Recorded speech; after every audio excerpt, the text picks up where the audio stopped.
Runway gradient and surface. If you look at the performance charts for takeoffs and landings, most of them are appropriate for paved, level, smooth and dry runway surface. They have notes like these.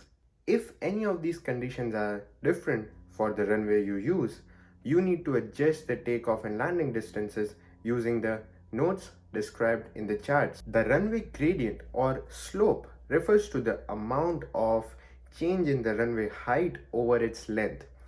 Gradient is usually expressed as a percentage. For example, a 3% positive gradient means that the runway height changes 3 feet for every 100 feet of its length. A positive gradient indicates that the height of the runway increases as you go along the runway, while a negative gradient shows that the height decreases. Basically, upsloping runway has a positive gradient and a downsloping runway has a negative gradient.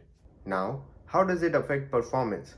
Think about it. An upsloping runway will be unfavorable for takeoff as it would require extra energy to accelerate against the slope, hence increasing your ground roll for takeoff.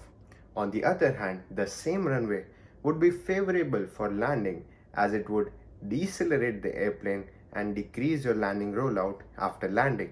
Similarly, try to think about the performance of an airplane while taking off from a downsloping runway and landing on a downsloping runway. Where can we get the information about the runway gradient of any particular runway?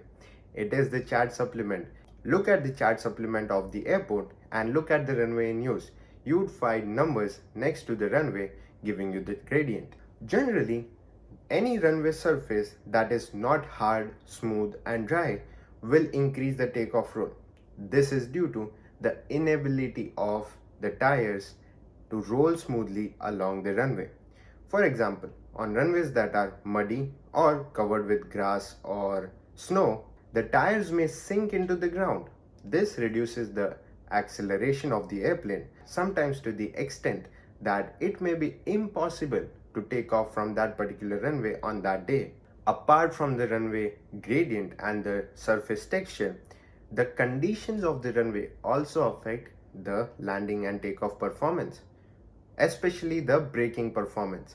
What I mean is that if the runway is dry, the friction between the brakes and the tires and the ground will cause the airplane to decelerate as we want.